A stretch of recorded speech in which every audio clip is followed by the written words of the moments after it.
Baik, Assalamualaikum warahmatullahi wabarakatuh. Selamat pagi Nanda semua. Bagaimana kabarnya Nanda pagi hari ini? Alhamdulillah baik ya. Nah baik, sebelum kita memulai kegiatan pada pagi hari ini, ada baiknya kita membaca doa terlebih dahulu.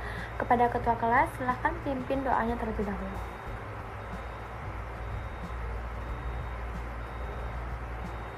Baik, terima kasih kepada ketua kelas ya.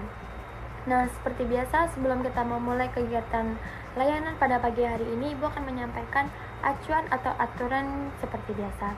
Yang pertama, pastinya Ananda semua tidak boleh ada yang berbicara atau ngobrol selain dari kegiatan dari layanan kita pada pagi hari ini. Yang kedua, yaitu Ananda semua diharapkan tidak ada yang bercermin atau tidur, apalagi nih yang rawan bagian kursi bagian belakang ya. Dan yang ketiga, yaitu ketika ada yang izin silahkan bergantian satu persatu. Lalu silahkan duduk dengan nyaman. Silahkan perhatikan kursi depan, belakang, kanan, kiri. Jika ada sampah silahkan ambil dan buang ke tong sampah. Jika yang di bagian sebelah atau di depannya masih ada yang kosong, silahkan isi yang di bagian depan dulu ya. Lalu kita masuk ke tema Ibu pada pagi hari ini, dimana pada pagi hari ini Ibu menyampaikan tema yaitu dengan tema strategi belajar efektif di era digital. Nah, di sini siapa yang pernah membuat tugas tetapi sambil bermain handphone, yaitu membuka sosmed dan bermain game? Pasti banyak ya, karena kemungkinan besar kita semua pernah mengalami hal tersebut. Karena dimana kita sekarang ini hidup di era digital, dimana teknologi dan internet itu sudah menjadi bagian dari kehidupan kita sehari-hari. Nah, maka dari itu kita sebagai siswa-siswa dan siswi di era digital ini harus bijak dalam menggunakan teknologi untuk proses belajar. Jika kita tidak bijak dalam menggunakan teknologi, maka kita akan mengganggu proses belajar kita. Lalu tujuan Ibu menyampaikan layanan pada pagi hari ini yaitu pertama, yaitu Ananda diharapkan dapat menjelaskan apa itu arti dari strategi belajar efektif di era digital. Yang kedua, yaitu dapat mengerti atau mengidentifikasi tantangan-tantangan belajar di era digital saat ini. Dan yang ketiga, yaitu Ibu harapkan Ananda semua dapat menerapkan strategi belajar efektif di era digital saat ini. Nah, apa sih belajar efektif di era digital itu? Belajar efektif di era digital yaitu dimana kita belajar dengan memanfaatkan teknologi untuk mempermudah belajar dan lebih fokus, mudah, dan efektif.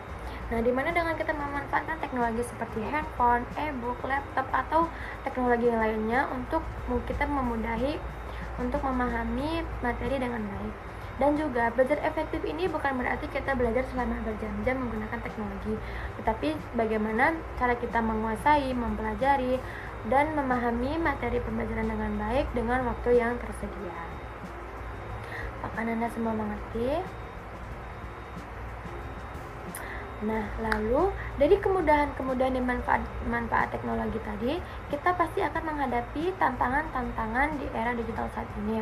Contohnya yang pertama yaitu yang kita terlalu fokus untuk bermain di media sosial, dimana seharusnya kita membuat tugas, malahan kita sering bermain media sosial, yang dimana itu akan membuyarkan fokus belajar kita untuk lebih bermain game media sosial dan juga bermain game online, dimana game online itu pasti akan merubah fokus belajar kita untuk lebih fokus bermain game.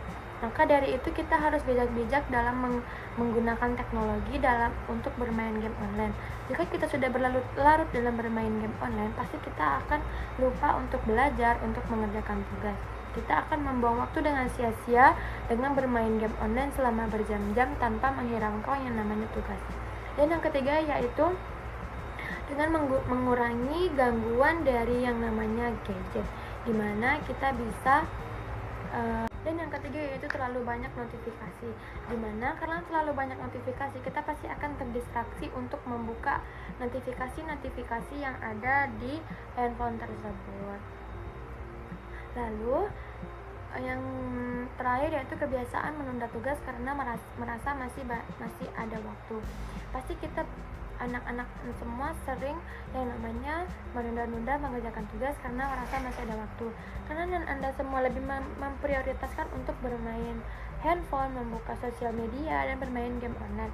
Maka dari itu Anda semua pasti sering menunda-nunda tugas sampai akhirnya mepet dengan deadline, yang dimana akhirnya tugas tersebut tidak terselesaikan dengan sempurna. Anda menjadi stres karena tugas menumpuk. Lalu ibu akan memberikan sedikit atau trik and tips, yaitu strategi belajar efektif di era digital. Dimana yang pertama yaitu kita bisa menentukan target belajar. Contohnya nih, besokannya kita belajar bahasa Indonesia. Kita bisa mempelajari satu bab pelajaran yang akan kita pelajari besokannya. Jadi kita punya bekal dan kita punya bahan untuk belajar kita besok, dimana kita sudah mengerti apa yang akan kita pelajari besok. Yang kedua yaitu membuat jadwal belajar, dimana saat kita pulang sekolah kan udah sore, kita bisa membuat jadwal belajar, dimana kayak misalnya kita pulang sekolah, kita bebersih atau beberes untuk melakukan pekerjaan rumah, lalu kita istirahat sejenak, lalu mandi dan bebersih. Nah, setelah itu kita bisa lanjutkan dengan belajar. Lalu kita beri waktu istirahat selang beberapa menit, lalu kita mengerjakan tugas sampai jam 9. Lalu tugas tidak akan menumpuk, waktu termanage dengan baik, dan waktu untuk mengerjakan tugas itu terorganisir dengan baik. Tugas tidak akan menumpuk dan kita tidak akan merasakan stres. Dan yang ketiga yaitu mengurangi gangguan dari gadget. Nah, saat belajar, Anda semua dapat diusahakan untuk menonaktifkan notifikasi sosial media, di mana Anda semua dapat menonaktifkan notifikasinya, kayak misalnya nih, waktu HP kita tergeletak, tidak ada notifikasi yang masuk untuk membuat kita terdistraksi untuk membuka HP tersebut. Jadi kita tetap akan fokus mengerjakan tugas dan belajar. Dan yang kedua yaitu membuka aplikasi yang berkaitan dengan pembelajaran saja. Contohnya, saat kita belajar, waktu kita buat tugas, kita ada materi beberapa tugas yang tidak mengerti. Jadi kita buka HP untuk mencari referensi tugasnya. Sama dengan kita saat ini nih, siswa-siswa dan mahasiswi Gen Z pasti banyak mengetahui AI. Kita bisa menggunakan AI dan memanfaatkan AI untuk belajar dan mengerjakan tugas, untuk mencari referensi mengerjakan tugas atau sumber-sumber belajar yang lain. Nah, dari materi yang Ibu sampaikan tadi, ada yang ingin ditanyakan? Jika tidak ada, berarti Anda semua sudah paham ya. Nah, Ibu akan membagi dua kelompok, di mana kelompok kiri menjadi kelompok 1 dan kanan menjadi kelompok 2. Silakan kelompok 1 diskusikan soal yang ada di depan ya. Dan kelompok 2 silakan diskusikan kasus yang ada di depan. Ibu akan memberikan waktu selama 2 menit. Selama 2 menit silakan memanfaatkan waktu untuk berdiskusi. Nah, jika sudah, silakan perwakilan dari setiap kelompok mempresentasikan hasil diskusinya ke depan kelas. Ya, kita beri A+ kepada kelompok 1. Silakan perwakilan kelompok 2. Kita beri A+ kepada kelompok 2. Itu yang di belakang jangan berbicara ya, silakan simak temannya yang mempresentasikan di depan. Nah ya, silakan kembali ke tempat duduk semula. Silakan duduk dengan rapi lagi ya. Nah, dari yang Ibu sampaikan dari awal sampai akhir tadi, adakah yang dapat menyimpulkan materi Ibu? Ya, silakan kepada Nesa. Kita beri A+ kepada Nesa. Nah, dari kesimpulan yang Ibu sampaikan dari awal sampai akhir tadi, yaitu di mana era digital ini memberikan teknologi banyak kemudahan untuk kita melakukan proses pembelajaran. Nah, untuk evaluasi, Ibu akan mengirimkan ke WA group. Silakan isi yang Ibu kirim ya. Mungkin materi yang dapat Ibu sampaikan sampai di sini saja, langsung Ibu tutup. Assalamualaikum warahmatullahi wabarakatuh.